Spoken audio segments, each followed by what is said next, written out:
and unloved. She is that woman who is yet to find her path and purpose in life and is on a journey of self-discovery and finding her path. She is that woman who, when she finds her pathway, becomes a shining light to others to lead as well. She is not jealous or intimidated by the success of another woman, but instead aspires to fulfill her own place in destiny. This is a woman above rubies, whose price cannot be quantified, naked and not ashamed. I am a woman above rubies. I am a rare gem. Thank you. Thank you, Mrs. Amanda. So when the caller says, I am a woman above rubies, our response should be, I am a rare gem. Okay, so who are we as women above rubies? Women above rubies. I am a red gem. Okay, good. Praise the Lord. So who are we? Women Above Rubies is an international women's organization designed to help women of all ages attain self-discovery while supporting them in their journeys through value strengthening and reorientation so that they can fulfill their life's purpose, because we firmly believe that every woman is destined to be significant in life. At Women Above Rubies, women do not only rediscover themselves, but are propelled onto a state of self-awareness of their innate abilities, which helps them become all that they have been made to be. We also provide a steady platform where women, despite their struggles, challenges, and numerous issues, can come just as they are to know and worship their Maker and be built up by Him so that they can confidently face the world that He has already overcome for them. Our vision, redefining womanhood. Our mission statement, to raise a generation of women who through knowledge and understanding become women of purpose and influence in their world. How we operate, through consistent training sessions, mentorship, and educational programs. Each member can rediscover their precious value and truly function as a priceless woman whose worth is far above rubies. We serve our members through 6 vital channels. One is our time of inspiration, which is monthly meetings. It holds every Friday of each month. At this event, we come together to seek God and receive empowerment through books, topics, and Bible character reviews that relate to women and womanhood. Our Be Empowered series. This is a quarterly conference where keynote speakers enlighten participants on various relevant topics like what we are having today. The Pathway Summit. This is our annual conference that equips women to draft and implement a winning strategy for all-round success in the upcoming year. Personalized trainings, mentorship, and accountability for each member as we collectively and individually make an impact in today's world. The Women Above Rubies Empowerment and Skill Acquisition Program. This is designed to support and empower women in need for financial support to grow their business and acquire certain skills to create wealth through our partner organizations. Our Meet and Feast events is where we gather to celebrate God's faithfulness in our lives as individuals and a group for the successes, achievements, milestones we have recorded in various areas of our lives. From the depths of our hearts, we sincerely thank all our members and partners for believing in us and what we do. Much love and God bless you all. I am a woman above rubies. I am a radiant. Praise the Lord. Hallelujah. Mrs. Angelica, please. Wow, wow, wow. Good evening, everyone. I'm so excited to have you all tonight, to be here in being part of our Be Empowered series. And I'm also excited also about our guest speaker for tonight. Can I hear some noise? Can I hear some applause? Can I hear some David? Hello. Wow. Oh yeah, I know some of us will be like wondering, wow, yes. I'm so excited to have Eno back with us again after the last time that we had her. And I know tonight, based on our experience, we're really going to learn a whole lot. So without further ado, I would like to welcome an amazing speaker tonight, all the way from Canada. Wow. Okay, so Eno is a business analyst and a consultant based in Calgary, Alberta. She's an award-winning coach and a keynote speaker who's been recognized for helping more than 100,000 professionals in 90 countries kickstart their own professional careers.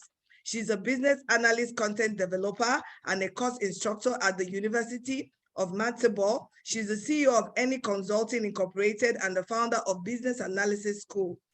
In 4 years of arriving Canada, Eno has touched the lives of thousands of immigrants in Canada. She has created mentorship and coaching programs for immigrants to Canada, which have sought her recognition and awards globally. Eno is an embodiment of service as she volunteers with several nonprofit organizations to help immigrants to Canada integrate successfully and become gainfully employed. Eno volunteers as a mentor with the Calgary Region Immigrant Employment Council, CRIEC, and sits on the board of the IIBA Calgary chapter as Director of Education. She also volunteers as the Calgary Drop-In Center and Calgary Dream Center. She is a giving back sponsor for the Women in Need Society WINS. She is the host of the live stream podcast, Fireside Chat with Eno, where she shares valuable insights on job search tips and strategies for new immigrants.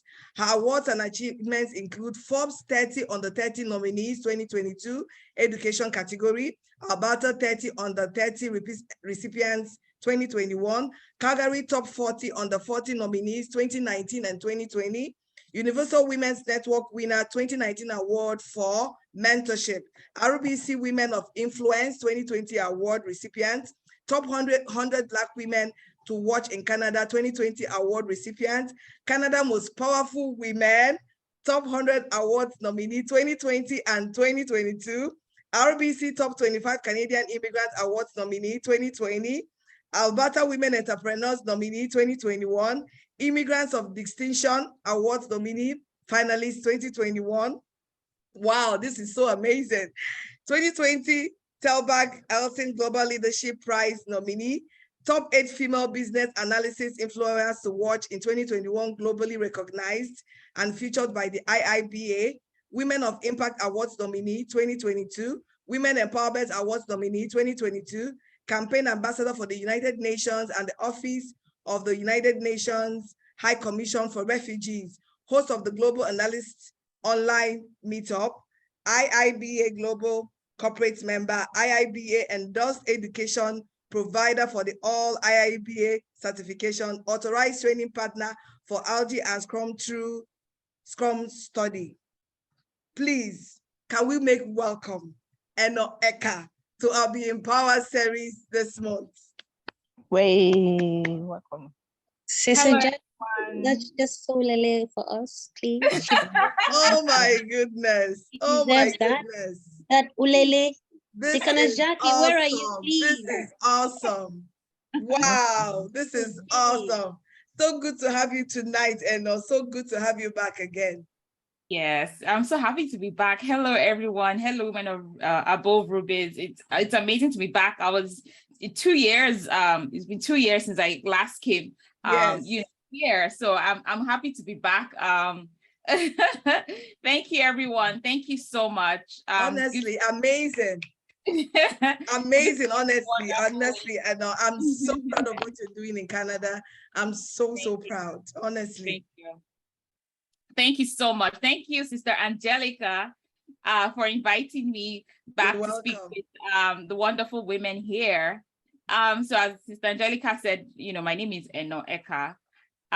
So, today we're talking about the woman and her business. And I think this is an important topic for us. Please, I would like to share my screen if possible, please.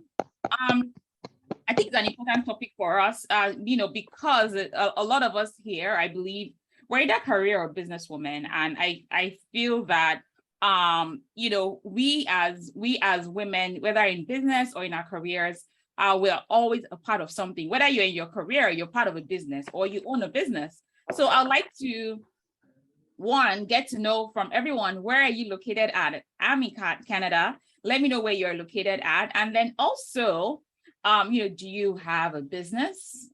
Let me know if you have a business, if you've been involved in a business before. And then also, let me know if you have been involved in building a product before. So let me know in the chat. Please make use of the chat.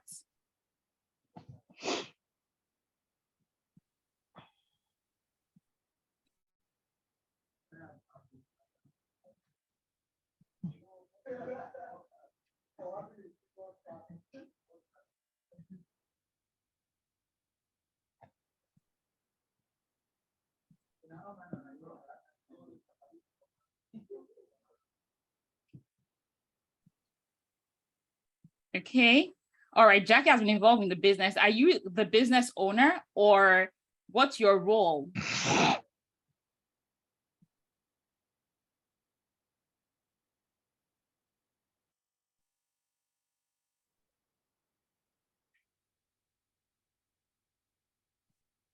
Okay. Mimi has an SME. Okay, fantastic. Small business enterprise, small and medium business enterprise. Okay. Jackie's a business owner. So what kind of business?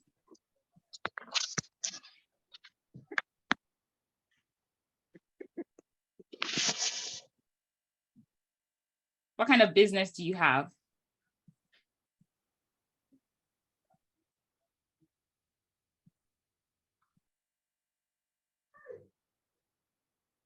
Okay, clothing resale. All right. Wig business. Mutiara has been involved in the wig business. That is good. Okay.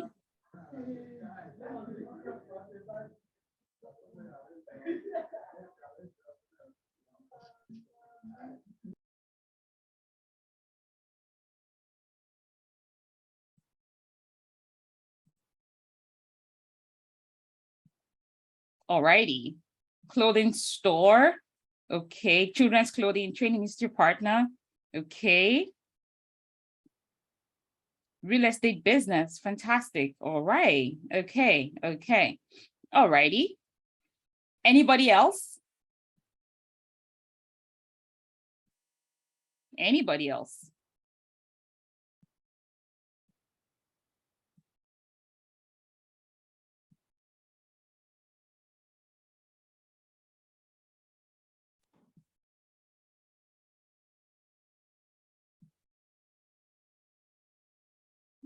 Okay. So, today, when I was, when I was invited for this, for this program, and I was, thinking about the woman I have business, and I was thinking about myself and, how I have built up my own business. So I run a service-based business. It is a consulting company. And then we also have a training institution with the Business Analysis School. And then we have our, and then please let me know if you can see my screen. Can you see my screen? You can see my screen? Okay, yeah. Fantastic. And I have a consulting company where we provide services to other businesses. And, thinking about how I've been able to, grow and thrive in my business is that my business is we're very customer focused. It's built by customer feedback. We build it by listening to customers. We are customer obsessed. And I wanted to share with you ladies the 12 steps that I typically use to build out products that customers would always love. And that is because we involve customers in what we're doing. So as a businesswoman today, you want to ensure that, as you're growing your business, whether you're starting out or you have an existing business, you want to make sure that customer obsession is the forefront and that you're building your products with customers, whether it's a service or a physical product. So of course, my name is Eno Eka, and I am based here in Canada, just like Sister Angelica had said. So of course, I asked you in the comments, what do you do? And have you been involved in building a product before? Okay. So as Sister Angelica said, I'm a business analyst coach and I'm a consultant. And my goal really is, as a consultant, is to help companies, right? Look into their businesses and see how we can help them grow their businesses. Because I was able to grow my own business to over $1 million in just 2 years. And there's strategic things that you need to do when you're starting out your business, right? When you want your business to stand out from everything else, because the truth is, as of today, there's no business that you want to do. Other people sell weed, other people sell children's clothes, right? Other people are into real estate. So how do you stand out? So my two specialties are specializing in helping professionals leverage their experience to get into business analysis, and then also helping companies as well. So I like to help companies leverage technology, build out processes that would work, help them increase their revenue, recruit and train employees in the latest technologies and systems. And then of course, with professionals, help them leverage their experience, understand business analysis and grow in their careers. As a coach, I've helped over 100,000 people, just like Sister Angelica had also shared with us as well. And then of course, I have received multiple awards and be featured in a lot of media outlets for the work that I do. So I decided to have a global view right from the beginning of growing my business in my small little 1-bedroom apartment. I decided to have that global view. But one thing I love to do is volunteer and give back. So make sure that, even as a business owner, you're giving back. And like she shared, I've received multiple awards and achievements for the work that I do, right? But it is because of my customer obsession. I went from being a sad, depressed, worker. This was me back in back in the day when I was working in Nigeria, and I was sad, tired, depressed, to becoming one of the 8 women to watch in 2021 in my field of business analysis. Okay, so when you're building a product and when you're building your brand and when you're trying to build a product, you have to be customer obsessed. You have to build what customers would love, because the truth is your customers are the ones who will rave about your products and your services. They're the ones that would bring in more people for you than any Facebook ads or any YouTube ads or any reels that you have to do. So I've received multiple awards for the work that I do, received a lot of, global recognitions and things like that, speaking about the work that I do, working on massive projects around the world. And the truth is, while I would always say that being able to analyze my own business, has changed my life, I've also been able to help others to do the same. And I hope that at the end of the day, I'll be able to help you do the same, my dear sisters. So what do I really do as a business analyst? And why should you be analyzing your own business as of today? You want to understand, one, within your business, are you enabling a change? What you're doing, are you bringing a change to the current context within, maybe as an organization or even in your industry? Are you also defining the needs of your customers? Okay. Are you also making sure that what you are providing is actually solving problems? Are you actually recommending solutions? What you're doing, does it solve a problem? And how does it deliver value to your stakeholders, who are your customers? So anything that you're doing, even as a business owner, or even if you are working as a professional, you should be thinking about how you can improve things within the business. So what do? Understand the problems and then understand the goals that you want to achieve. Analyze the needs and the solutions, devise strategies that you would use to achieve them. Of course, driving change, and of course, make sure that you're collaborating with your stakeholders. So many of us today, we just, go up and say, oh, this is trending. Oh, hair is trending. Oh, makeup is trending. Oh, real estate is trending. Oh, this is trending. Let me do it. But you're not thinking about, how will I stand out? Let me ask the customers, what are the problems that they face? What are the unique problems they face? Or maybe I'm an immigrant. I'm a Black woman. I'm from Africa. let me see what my people are also facing and how I can curate a solution directly for their problem. As a business owner or working in a business today, you should be focused on 3 things. You should be focused on what? 3 things. The 3 things you focus on: 1, improving customer experiences. 30% of the work that you do should focus on improving customer experience. The second is growing your sales and revenue. When you improve customer experience, you will ultimately grow your sales and your revenue. And then building trust and relationships. A lot of the work that you need to do is to build trust and relationship with your customers. All right. And then, of course, 17% of the work that you should do within your business when you're analyzing your business is you want to differentiate your business. You want to stand out. You don't want to be like everybody else. You want to give your own business that competitive edge, especially with the age that we are in right now. So how do you do that?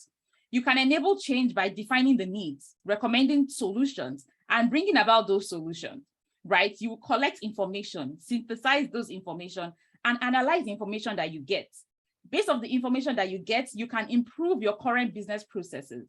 How many of you get reviews and feedback from your customers, right? You can also recommend new solutions, find a new way of doing things, implement new solutions, ways of doing things, develop new products, improve your processes, create new strategies, stay competitive. Those are the ways that, as at today, you can stand out as a business. Now, there are 6 concepts that I want us to learn today in terms of how we can build out our businesses and how we can stand out if we already have Okay. But bye, madam. How are the kids? How is everyone?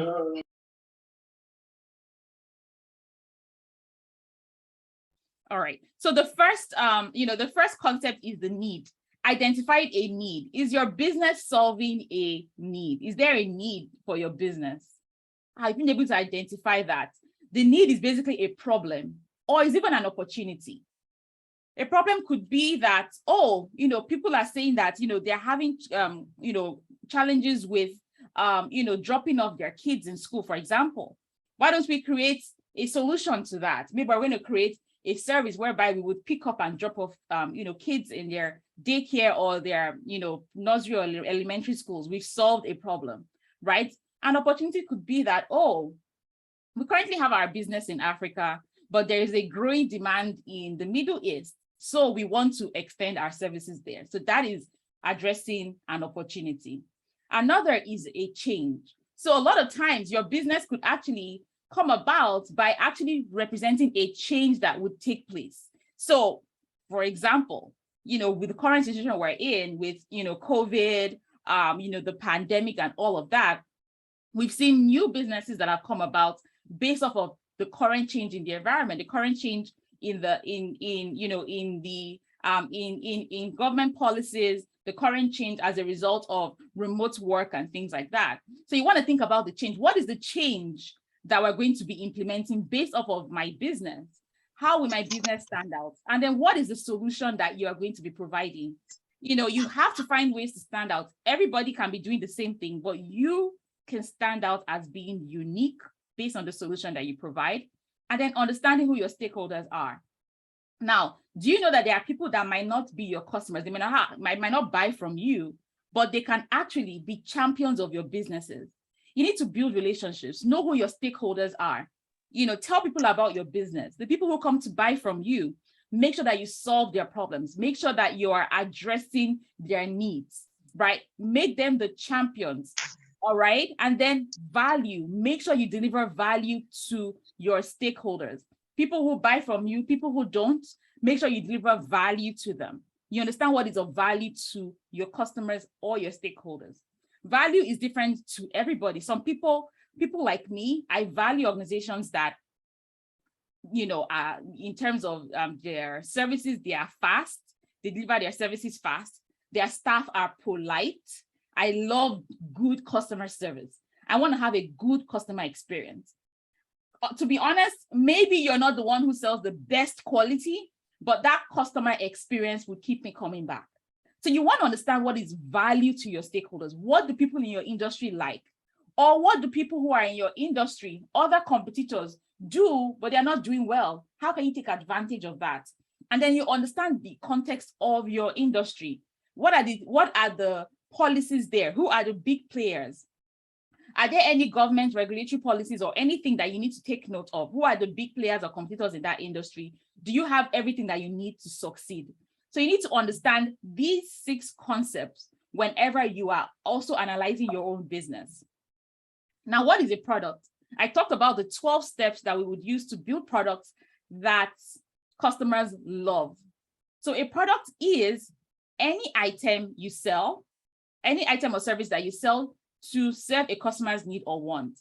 They can be physical or virtual, right? Physical products are durable goods such as cars, furniture, computers, clothes. They could be non-durable goods such as food and beverages. Virtual products are offerings or services or experience such as education, software, or any digital products, consulting, coaching, right? Those are virtual products. A product may be hybrid or include both physical and virtual elements. Hybrid products are becoming more common as traditionally analog products are incorporating digital technology as a way to better reach and serve their customers. We've seen that now that a lot of companies, especially like in the retail space, they're moving out of the brick and mortar stores and they're going fully online, right? A lot of companies have now become e-commerce companies as well. So when you're thinking about your products could be physical, it could also be virtual. So even if you are providing training services, you're providing hair braiding services, you're selling clothes, you're selling houses, right? It is still a product. And because of that, you want to involve your customers in building your product and make sure you're building exactly what your customers want. So tell me in the chat, what is a product that you absolutely love and why do you love that product? It could be any product that you use as a user, right? Or, even as a, as a user or as a customer. What product? Anything. It could be physical product, it could be a virtual product, right? Remember, products is not just things that are tangible, they could also be intangible. So I want to learn from you. What's a product that you have, used, you absolutely love? Maybe you haven't even used it, but you just love everything about that brand as well and their products. And why do you love it? I'd like to see your responses in the chat.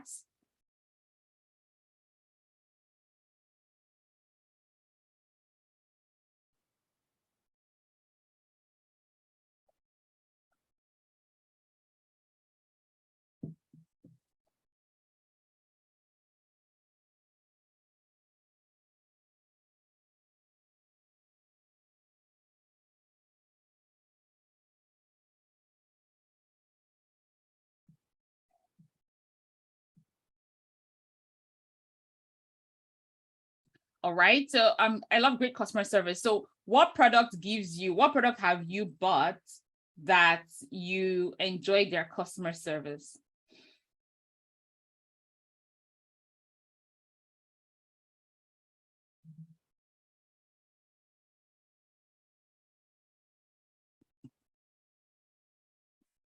Anyone?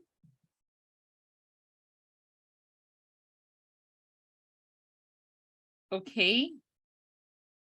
Miniji Chinese restaurant. So Angelica, you love going to Miniji Chinese restaurant because of their customer service, right? Okay, fantastic. Anybody else? I believe we're all women. We use multiple products. In fact, all the products I use today, I think just to shower, get dressed, get my makeup done, get my hair done. I use more than 20 products this morning. Because for my face alone, I have this one and that one, step 1, 2 to 5 for my face, for my body. Fantastic. Bath and Body Works, great products. I love their products to Mimi. Why do you love their products? Okay, Jackie says, I love Colgate. They have maintained their brand for ages and they've maintained their value. I like that. I like that. Mimi, how about you? Why do you like Bath and Body Works?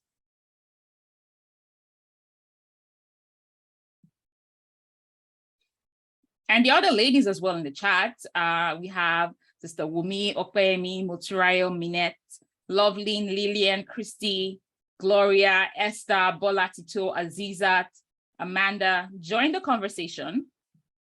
I also love Home Center. So Home Center, what do they provide? Do you shop there? Yeah, so Mimi says, Bath and Body Works keeps you smelling good all day, not harsh and quite organic. Interesting. All right, I love Care For. Okay, home appliances, fantastic. All right, so for Sister Angelica, is it the quality of their home appliances? And then for Sister Wumi as well, why do you love Care For? I believe that when you're building out your business and you're building out the products that you want to offer, you want to think about, the products that you love and why. Gucci products because of the quality and the style. All right, fantastic. So you want to think about, why do you love them? Is it quality? Is it the customer service? Is it the style? Is it how it makes you feel? When we think about buying, the buying process, I love the setting and the point. So when you think about building your own product, when you also think about creating your own products, providing services or even building the physical product, you want to think about the ones that you use, that you love, and why do you love them? Why do you keep going back? Some of us have been using the same products for years, decades, in fact. I love the Al Sean Keys because of my customers' feedback and passionate without my being around. That's fantastic. That's great. So, you want to think about these when you're building out your own products as well. These are the things that make you stand out. Products like Apple, there's a feeling you get when you walk into an Apple store. You feel catered for. They're not pressuring you to buy. It feels like you're purchasing luxury. The same thing when you enter an LV store. You can't even go in without an appointment. You set up an appointment. When you get in there, you're treated like royalty. Of course, you're spending a lot of money, but you're treated that way, right? Compared to when you're going into a general, a general clothing store.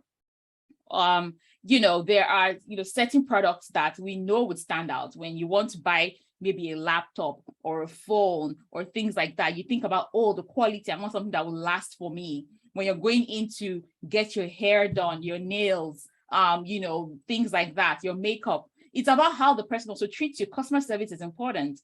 They might know how to do it so well, but customer service is important. So there's so many things we want to think about when we are building out our products. And of course, because we are going into industries that are already existing, what you want to do is not just to set up a shop or set up a website and start selling anything. You want to build with your customers. So when we think about a product, there's a life cycle for products. It starts with the incubation period, build, launch, you grow that product matures, and then it declines, you retire it, right? But before you do that, the most important phases are the incubation and the build phases, because you have to provide ways to identify and understand the customer's needs, the gaps and opportunities using customer-centric design approaches, right? You want to improve the quality of product ideas. You want to evolve, it involves the understanding of customers and the marketplace to solidify a strong product vision. You want to develop a strong value proposition for your customers. You want to assist in targeting specific market segments with a suitable value proposition for each segment. And of course, when you're building the build phase, you help to solidify implementation plan using relevant strategies for specific market segments and product launch strategies. I always say this, whenever you're building a product, you want to focus on customer needs. What are the current gaps and how can you fill those gaps? What are the opportunities for you? And then understanding your customer segment. You can't sell to everybody. Understanding who you're selling to is so important. And, as we go further, we're going to talk about the strategies that you could use and techniques you could actually use to identify who your ideal customer is. So now let's look at the 12 steps that I recommend to building products that customers love. So the first is doing what I call the 5 C's. The 5 C's is basically called situational analysis. So first of all, for your company, you want to write down everything about your company, the reputation of your company, the strengths of your company, the weaknesses, the strategy that you have in place currently, and then the culture that you have. The next C is your competitors. You want to write down who all your competitors have. It's a good thing to have competitors because they help you to build better products. So are they direct competitors? Are they potential competitors? And do they have substitute products that might compete against yours? The next is collaborators. Write down who your collaborators are, who are going to be your suppliers, how reliable are they? Who are going to be your distributors as well? How reliable are they? Do you need any partnerships to help you grow your business? Maybe there are other people in similar businesses that you can align with who can help you with distribution, who can help you with growing your market share, or you can also bundle your products with. So discuss what makes particular collaborators valuable and how they will enable your success. The next C is the climate. The regulations that are in place currently. What are the regulations in the real estate industry? What are the regulations in importing, exporting? Technology changes. What technology do you need to thrive? If your business is not leveraging technology right now, I'm sorry, but you are losing millions of dollars, okay? You should leverage technology in your business. You need to be offline and online. You need to leverage social media. You need to leverage having a website. You need to leverage having Google My Business and other avenues that you can be found online. And then, of course, make sure that you also have the right processes in place.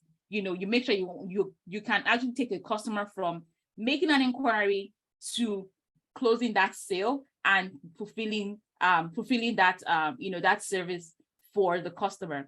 Economic environment, what is currently happening? Inflation, dollar rates. There's the war between Ukraine and Russia. There's the impact of the pandemic. All of these things happening. There's right now we currently have the Queen of England passed away. All of these things affect businesses. Are you looking at how this would affect your environment as a business owner or as someone who is a part of a business? Maybe you're a professional as well. And then the cultural trends. Where is your business located? What's the culture there like? If you're trying to also launch into a new market, what is it like in that industry, in that country, right? You are in the UAE, so you would even know better than me in terms of the cultural trends there and what works and what doesn't work. Understanding your climate, which is the fourth C, is so important. And then the last C is your customers. Write down, who is your ideal customer? Write down everything that you know about your ideal customer. You need to know your customer before you even create a product to sell to them. Target your audience. Who is your target audience? Not everybody will buy from you. Customer motivations. What motivates your customer to even want to buy your product? What are their behaviors? What are the communication channels that your customer would prefer? Is it email, SMS, WhatsApp, social media? What is your customer perception about that product? Do they see it as something that is a must-have or a nice-to-have? Or, to be honest, it's something they could only buy once in 10 years, like furniture, for example. You buy furniture, you're not thinking about buying furniture in the next years, right? But compared to our day-to-day things like our toothpaste, spices we use to cook, our bath and body products, we use those every day, so they're things we'll buy all the time. Clothes, maybe every once in a while. So you want to think about how does your customer perceive your products and how you can ensure that you're building or you're creating what they would love. Step 2 is brainstorming the problem. To be honest, for everything someone buys, whether it's a physical product or a virtual product, there is a problem. There's a need for them, and that is why they came to you. So what is their problem? Brainstorm the problem. What is the problem that a customer typically faces before they come to you? Who are the people who are experiencing this problem? Not everybody, not every human being experiences this problem. So who are they? Why is this a problem for them? And what assumptions do we need to validate? So based off of everything we're sharing, what are the assumptions that we need to validate in terms of we're assuming that these are the problems, we're assuming that these are the reasons why they have this problem, this is the reason why this is a need for them, and how do we validate it, right? Basically, we'll get to the validation stage in a bit, right? And then the step 3 is competitor research. You don't start a business without looking at your competitors and substitutes that are available as well. So find competing products or substitute products. I remember products are not just physical, they could also be virtual. You shouldn't have a business without at least using and signing up for the products that your competitors have or their substitute products. So if it is a physical product, right, take pictures of it, use it, understand how it works. If it is an app, for example, take screenshots. If they have a website, take screenshots of their website, understand how their website works, why things are working out for them that way. Examine the product decisions your competitors made. Maybe they have an app, why? Maybe they're using WhatsApp to sell, why? Why are they doing things like this? And then what do you like and what do you not like about your competitor's product? Trust me, there's always going to be gaps in every business. So you want to identify those gaps yourself because you're going to build your own business out of those existing gaps. Solutions research is the next step that you would be carrying out. Basically, how is a user currently solving this problem? So what are they doing? Are they using your competitor's products? Is this user solving the problem in a manual way without maybe using technology? So maybe, people, don't even go to use the website or an app or anything like that. They probably just go to the general market or they're finding a way to do it themselves. Is the user adapting a product that isn't intended for their use case to solve a problem? Maybe they're just trying to use a stopgap right now. There's actually no solution to their problem, and they're just trying to use something that might make do for now. Step 5 is your competitor usability testing.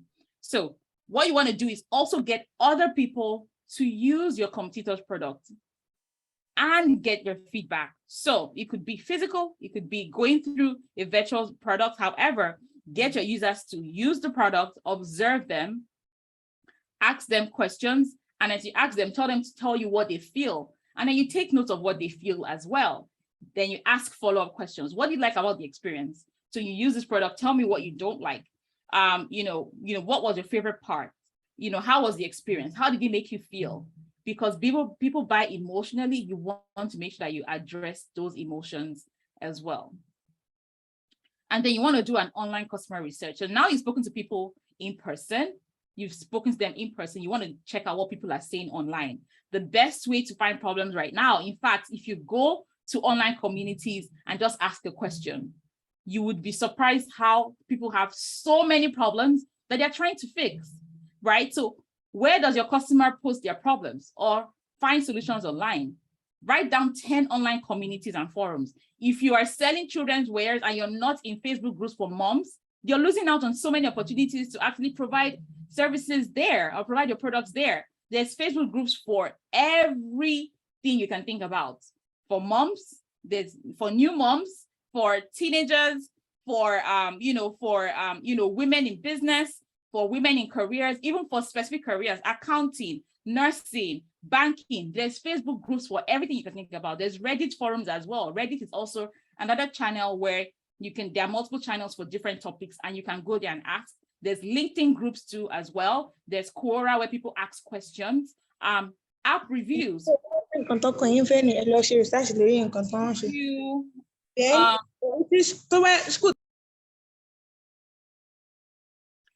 All right, if your competitor has an app or a website or a Google page, you can go there and check out the reviews on the page. You'll be able to see what people are thinking about. Blogs as well. A lot of people blog about their experiences. I was traveling and I wanted to know how, what the experience was like in a hotel, or even on Airbnb, people write their reviews and you're able to just say, you know what, I'm not going to this place. This place has multiple negative reviews, right? This place has multiple 1 or 2 stars. I want places that have only 5 stars. So you're able to get a lot of information online. Trust me, if you're in a business that you sell to a particular segment, you should be in those communities. And what you should be doing there is collecting information. Write down 5 things, the 5 top things people are talking about that same problem. You can also ask questions, right? For moms here, for new moms here, who is struggling with this, or who has experience with this, blah, blah, blah, people will share. So these are ways that you can do online customer research, right? You want to make sure that you understand the core problems that they have. With myself, I had to know what my customers' problems were before I even decided to build out anything. Leveraging that, asking them questions, creating forms, I did that.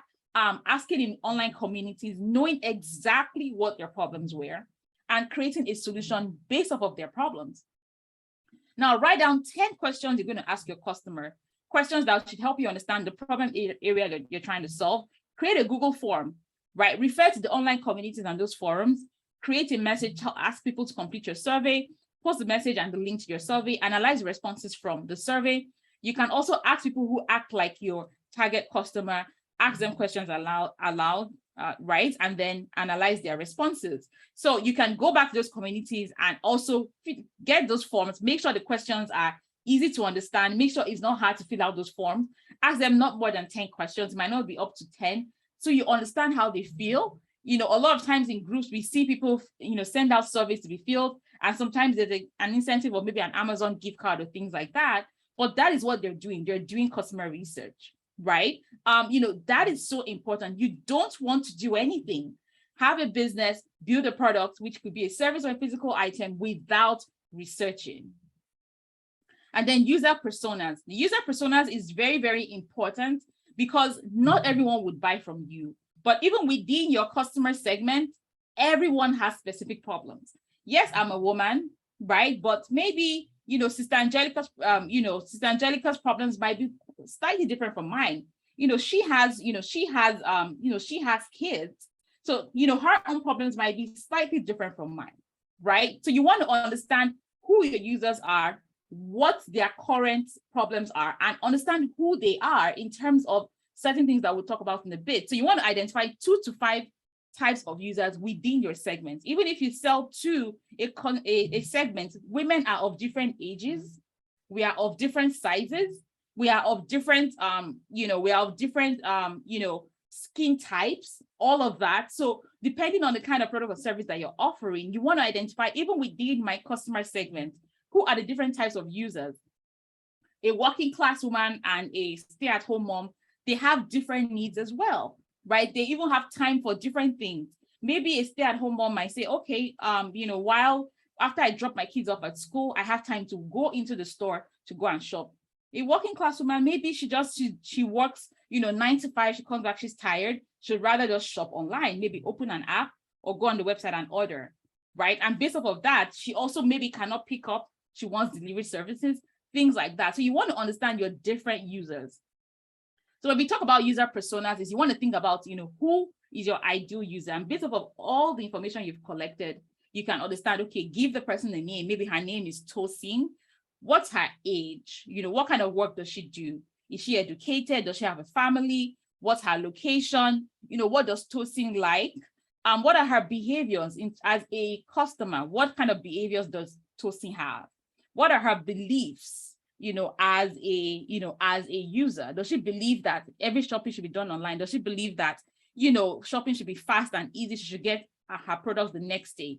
What are her goals? What does she want to achieve based off of your product? What are her needs and how can you solve her needs? And then what are her frustrations? What are the things she doesn't want to experience? And you can use this to create personas, right, for the different users that you have. And then based off of your user personas, you now want to create what we call a value proposition canvas, where you're going to now use those 5 C's we talked about earlier: competitors, collaborators, and climate. And you're going to use that to create a value proposition statement. So understanding who is your product for, right? And what is the motivation for your customer? What is your product to the customer? How will your customer define your product for them? Does it make them feel good? We shared about, customer experience. You have multiple options. It's easy to use, fast shipping. What is the benefit to your customers? Who are your competitors? But what differentiates you from your competitors as well? And then, of course, at what price would you be offering your service to them, right? So write down the 3 solutions to your problem. What are the solutions to your problem? The pros, the cons, and the unknowns for each. And then you create what we call a value proposition canvas. So this was developed by someone called Dr. Alex Osterwalder, and he used it to understand the product's value from the customer's perspective, not your perspective. You might feel like, my product does this for women or men or children, but you want to understand from the customer's perspective itself, and that's why you need to ask them questions. So it states how the product solves and addresses a problem or a pain. the benefits that the customer can expect from that product, and why customers should choose this product.